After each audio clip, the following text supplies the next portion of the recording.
인사를 바꿔서 합니다. 예. 다시 한번 합니다. 9월의 감격을 회복합시다. 예. 다시 합니다. 9월의 기쁨을 누립시다. 예, 감사합니다. 이제 이렇게 만나서 반갑습니다. 지난주에 이어서 계속 지난주에 이어서 계속 기쁨의 신앙 그런 제목으로 말씀의 은혜를 함께 나누려고 합니다. 말씀을 생각하기 전에 재밌는 제가 꽤 오래 전에 스크립을 해놨던 그런 글인데 이제 주머니 편지라고 해서 제목은 확률이에요. 확률. 근데 그 방송 작가가 쓴 글인데 이렇게 썼어요. 출근하는 남편에게, 사랑하는 아내에게, 등교하는 자녀에게, 시리에 빠진 친구에게 이 말씀이 힘이 될 분에게 오려서 선물하세요. 이제 끝부분에 그렇게 써서 한번 제가 여러분에게 소개를 하려고 합니다. 운전을 하다가 라디오에서 어떤 여자 청취자가 보낸 사연을 듣고 한참 웃었습니다. 여러분도 웃을지 모르겠어요. 지난 겨울 스키장에 갔는데 스키를 신고 산 꼭대기에 올라가 내려오려고 준비하다 갑자기 화장실이 가고 싶더라는 겁니다. 그러나 슬로프 꼭대기에 화장실도 없고 너무 급한 나머지 할 수 없이 스키를 신은 채 사람이 없는 숲속으로 들어가 쪼그리고 앉아 볼일을 보기 시작했는데 자세가 불안정해 그랬는지 그만 미끄러져서 나무에 붙여 정신을 잃었다는 거죠. 한참 후 정신을 차려보니 자신은 다리에 깁스를 하고 스키장 근처 병원 침대에 누워 있었고 바로 옆 침대엔 어깨에 깁스를 한 남자가 누워 있더라 합니다. 그래서 당신은 어쩌다가 어깨에 깁스를 하게 되었냐고 묻자 그 남자가 하는 말이 또 기가 막힙니다. 스키를 타기 위해 리프트를 타고 올라가다가 무심결에 아래쪽을 내려다보니 어떤 여자가 숲속에서 바지를 내리고 볼일보다 미끄러지는 모습을 보고 너무나 웃겨 배꼽을 잡고 웃다가 리프트에서 떨어졌다는 거죠. 그렇죠? 그래서 이 두 남녀는 이것이 인연이 되어서 결국 사랑을 하게 되었고 마침내 결혼까지 하게 되었다는 겁니다. 그러면서 마지막으로 하는 말이 세상에 이런 확률이 있을 수 있느냐는 것이죠. 그래서 저는 잘하는 수학자에게 이런 일이 일어날 수 있는 확률을 계산해달라고 부탁했습니다. 그랬더니 이것저것 조건과 단서를 전제했을 때 이런 만남이 있을 수 있는 확률은 약 2억 분의 1이랍니다. 2억 분의 1. 지구촌 인구 60억 명 중 특정한 사람들이 만나 서로 사랑하고 결혼하는 것은 특별한 인연이고 그 어떤 수학자들도 계산해낼 수 없는 위대한 만남입니다. 오늘도 여러분이 만나게 되는 수많은 사람을 그저 어쩌다 우연히 만난 사람이 아닙니다. 그 어떤 실력 있는 수학자도 계산해낼 수 없을 만큼 아주 특별한 사건 속에서 만나게 된 사람들입니다. 하나님께서 여러분의 인생을 풍요롭게 하기 위하여 앞에 나타나게 하신 분들입니다. 할 수 있거든 너희로서 모든 사람으로 더불어 평화하라 그런 글입니다. 잘 웃으셨죠? 잠깐이지만 이렇게 해서 또 결혼을 하는 경우도 있습니다. 지난주에서 계속 말씀할게 생각을 하려고 합니다. 저는 지난주 이 본문을 가지고 바울 사도가 그 수많은 고난 가운데 있음에도 불구하고 어떻게 기쁨의 삶을 살 수 있었는가, 그리고 어떻게 지하 감옥에 있음에도 불구하고 감옥 밖에 있는 사람들을 향해서 항상 기뻐하라, 내가 다시 말하는 기뻐하라고 말할 수 있었는가에 대해 설명을 하면서 구원의 감격이 그로하여금, 예수 믿는 기쁨이 그로하여금 기뻐할 수 있게 하였고 감옥 밖에 있는 사람들을 향해서도 기뻐하라고 외칠 수 있었다라고 말씀드렸습니다. 그럼 오늘 예수를 믿는 우리는 어떻습니까? 우리는 어때요? 여러분은 정말 기뻐하십니까? 그리고 다른 누군가를 향해서 기뻐하라고 말씀하고 계십니까? 아니면 기뻐하려고 노력을 하는데 잘 안 되십니까? 둘 중에 하나일 거겠죠, 그죠? 기뻐하려고 하는데 잘 안 됩니다.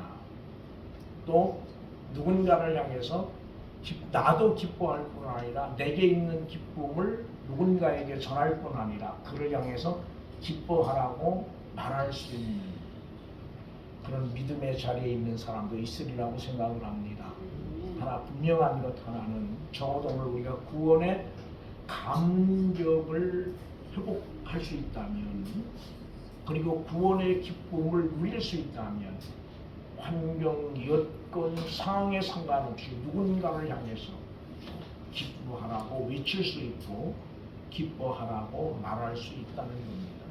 근데 이제 문제는 참 안타까운 것 중에 하나가 이 기쁨이라고 하는 것은 예외로 생각하는 사람이 너무 많아요. 구원받은 것과 기쁨의 삶을 사는 것은 별개로 생각하는 사람이 너무 많다는 거죠. 이는 구원을 받아서 구원의 확신이 있음에도 불구하고 기쁨의 신앙을 갖고 있지 못하다면 우리는 우리의 신앙을 한번 점검해야 해요. 주님은 우리가 이 땅에 머물러 살면서 단순히 우리를 구원해서 하나님 나라로 데려가기를 원하시는 것이 아니라 그 구원의 기쁨, 구원의 감격을 통해서 이 땅에 살면서도 기쁨과 감사의 삶을 살아가기를 원하시기 때문입니다. 근데 우리는 이것을 잃어버리고 사는 거잖아요. 여러분 얼굴을 한번 볼까요? 이렇게 한번 보세요. 정말 기뻐하는 사람 같은가? 저 어디 우리 김종 시사님도 우리 정 집사님도 얼굴 한 번씩 쳐다보세요. 이렇게 정말 기뻐하는 사람 같은가? 예, 여러분 적어도 예수 그리스도를 개인의 구주로 고백하고 구원의 확신을 가지고 있는 사람들이라면, 즉 구원의 감격, 구원의 기쁨을 누리고 사는 사람들이라면 어떤 환경, 여건, 상황 속에 있음에도 불구하고 기뻐할 수 있어야 된다는 겁니다. 그리고 감사할 수 있어야 된다는 겁니다. 그럼 기뻐하지 못하고 감사하지 못하는 내가 정상이 아닌 거지, 그죠? 그럼 이런 정상이 아닌 나를 우리는 어떻게 해야 돼요? 하나님 앞에 가지고 나와서 기도해요. 그래서 여러분 남은 생애가 정말 기쁨으로 감사함으로 살다가 주님 부르시는 그날 주 앞에 설 수 있다면 얼마나 좋을까 하는 생각을 해요. 그리고 웃는 연습 참 쉽지 않은 거지만 하여튼 좀 여러분을 좀 볼 때마다 웃는 모습들을 보면 참 좋겠어요. 이 목사는 앞에 설교를 하고 교인들을 만나면서 그렇지 못한 모습들을 보면 늘 그것들이 마음에 걸리죠. 뭐 때문에 그럴까? 그렇다고 일일이 물어볼 수 없는 거예요.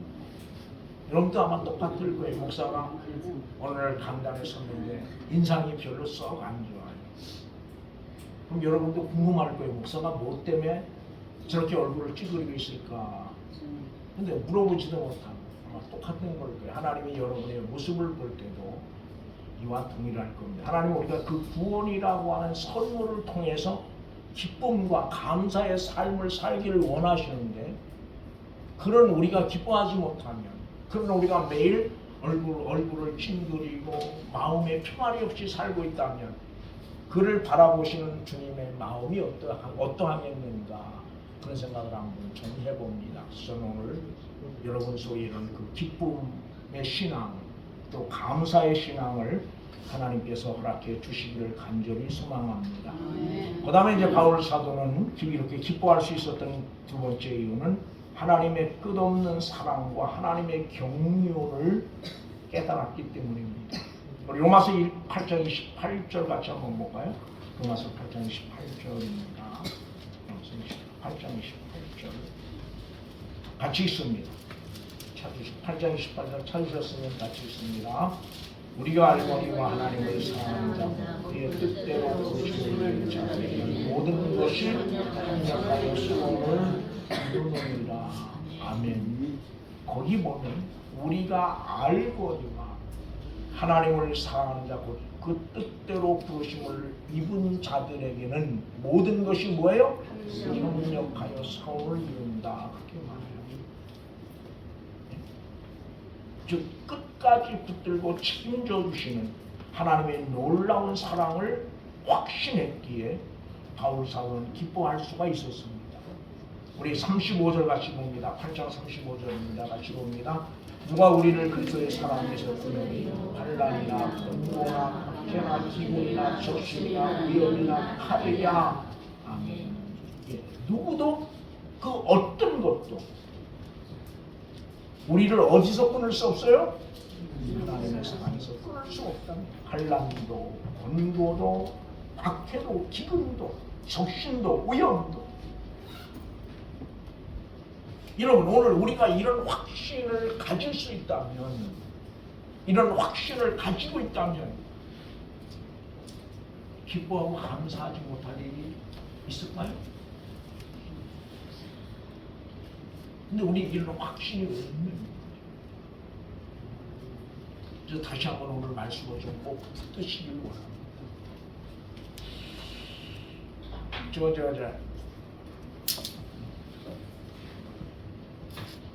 참 답답한 게 뭐냐 그러면 목사가 표현력이 좀 부족을 해서 전하고 싶은 어떤 그런 내용을 마음에 있는 것들을 언어로 구사해내야 되는데 그게 잘 안 될 때가 있어요. 너무 답답한 거죠.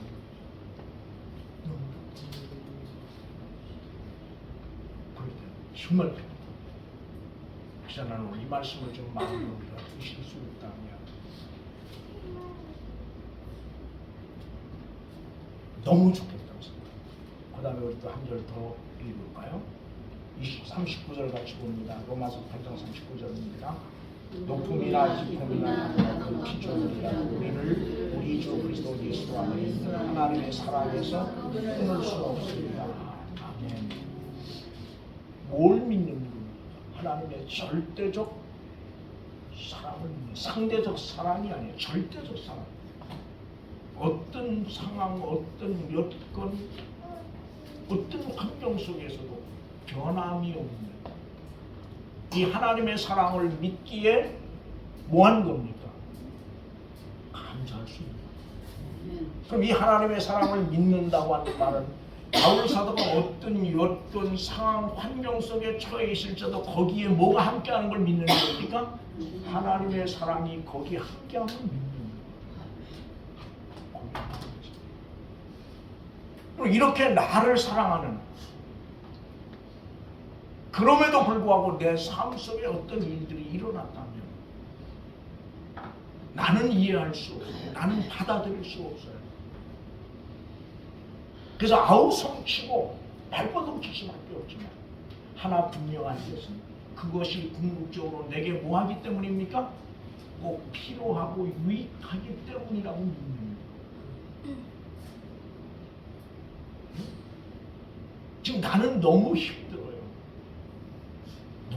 너무 고통스러워. 누구도 이런 나를 이해해주는 사람이 없어. 왜 저래? 믿음 있는 사람이. 그럼에도 불구하고 확실한 것 하나 있습니다. 이런 하나님의 사랑을 우리가 믿을 수 있다면 바로 그런 일들이 내게 꼭 필요하기 때문에. 누가 보실 때 필요한 겁니까? 나를 지극히 사랑하시는 그 어떤 환경이 어떤 나를 붙들고 놓지 않으시는 그 하나님의 사랑이 그렇게 말씀하고 있는 거예요. 근데 우리는 이거를 받아들이고 이해하는데 쉽지 않은 부분들입니다. 그래서 저는 하나님께서 이런 은혜를 지금 우리 모두에게 주시면 너무 참 좋겠다 그렇게 생각을 해요.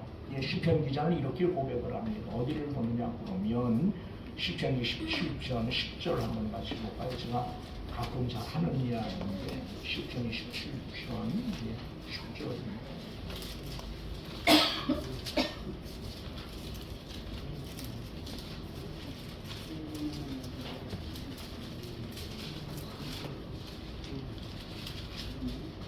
같이 한번 읽습니다. 시편 27편 10절입니다. 내 부모는 나를 버렸으나 여호와는 나를 영접하시리라. 아멘. 세상에 자기 자식을 버리는 부모가 요즘은 더러 있더라고요. 그죠? 요즘은 더러 있지만 옛날 어른들은 생각도 못하지, 그죠? 그리고 보편적으로 일반인들은 생각지 못하는 일이 일어나지만 세상에 자기 자식을 버리는 부모는 없습니다.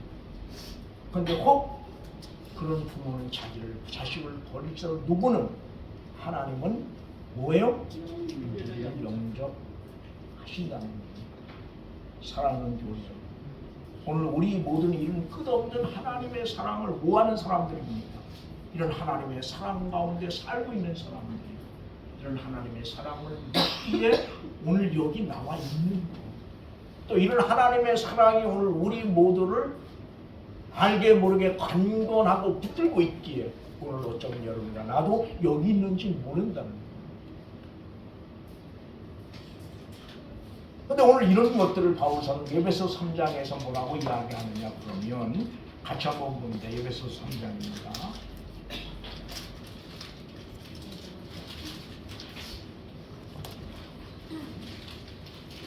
에베소 3장 2절 같이 한번 봅니다.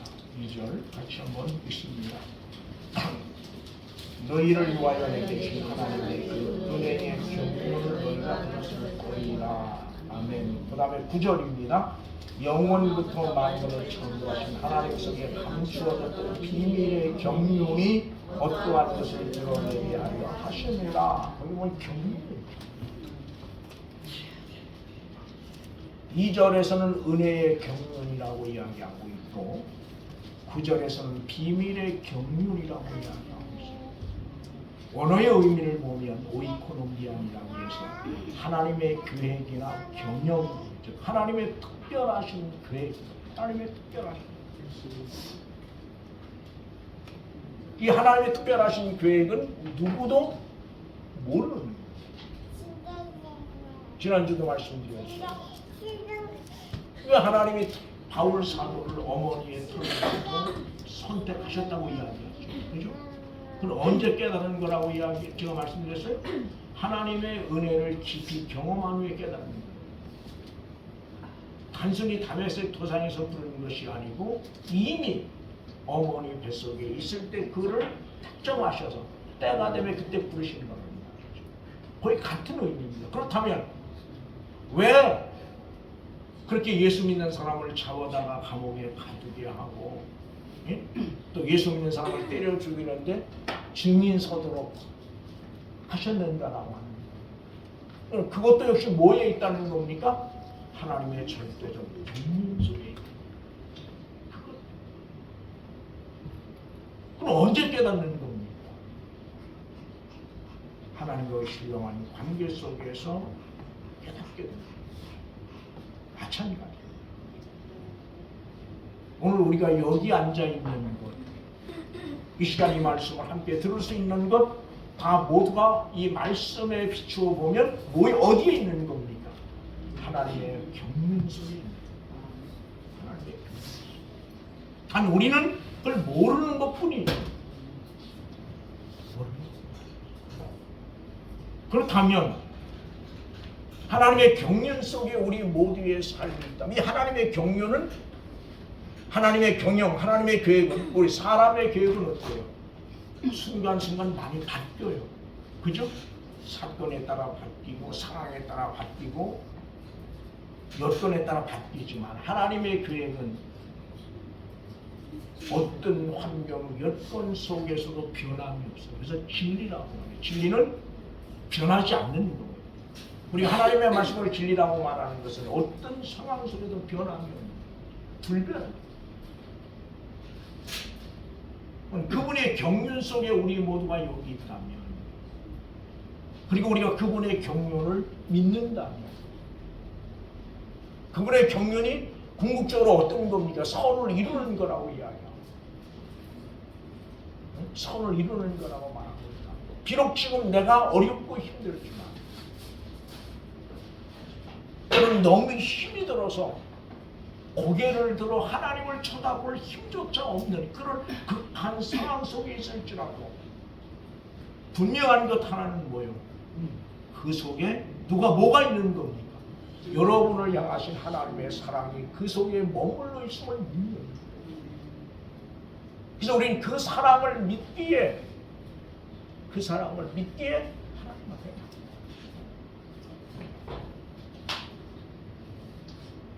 그리고 오늘 바울사도는 그 사랑을 믿기에 어디에서도 로마치아 감옥에 있음에도 불구하고 본인이 기뻐할 뿐 아니라 감옥 밖에 있는 사람들 향해서 기뻐하라고 말할 수 있었던 겁니다.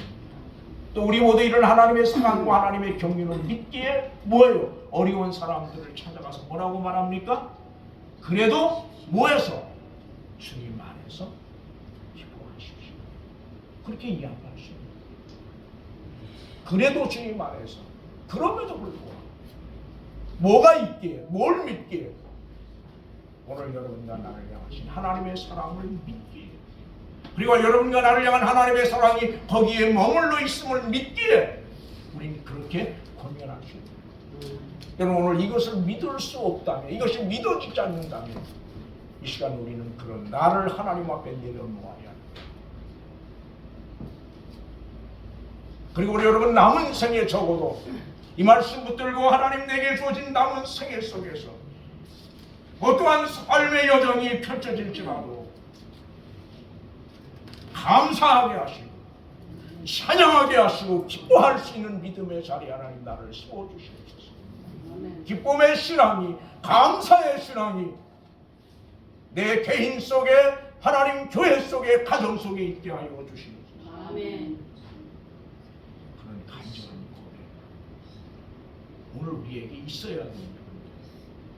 우리 이런 것들을 잊어버리고 습관과 형식에 매여서 믿음의 삶을 살고 있는 것은 아닌가 한번 돌아볼 수 있기를 간절히 원합니다. 이것 없으면 쓰러지고 넘어질 수밖에 없는 거예요. 이것 없으면. 그러나 이것 뭘 믿기에? 뭘 우리가 믿는 겁니까? 하나님의 사랑을 믿기에. 오늘 여러분 개개인을 향한 하나님의 사랑을 믿기에. 그 하나님의 사랑을 붙들고 우리에게 주어진 믿음의 길을 걸어가고 있습니다. 힘들지 않아서 어렵지 않아서 아닙니다. 어렵고 힘들지 때로는 발걸음을 띄워놓기조차도 힘들지 그럼에도 우리에게 주어진 믿음의 길을 걸어갈 수 있는 것은 바로 이런 하나님의 사랑을 믿기 때문에 가능한 거라. 오늘 바울서도 역시 이런 하나님의 사랑을 깊이 그리고 하나님의 경륜을 깨닫고 발견했기 때문에 그는 비록 수없이 많은 고난 속에서 로마치아 감옥에 있지만 그 마음에 기쁨이 충만해. 그 충만한 기쁨을 누구와 함께 밖에 있는 그리스도인들과 함께 나누고 싶어서 이런 이야기하고 있는 거예요. 그래서 나는 오늘 여러분에게도 이런 기쁨으로 충만해져서 그 기쁨을 누군가와 함께 나누지 않고는 견딜 수 없는 그런 어떤 믿음의 자리에 하나님이 여러분과 나를 세우시길 소망합니다. 그래서 그런 믿음 가지고 하나님 앞 살다 믿음으로 살다가 하나님 앞에 설 수 있다면 너무도 좋겠다 그런 생각을 합니다. 다시 한번 오늘 말씀 본문 있습니다. 우리 본문 한번 또 봅니다. 빌립보서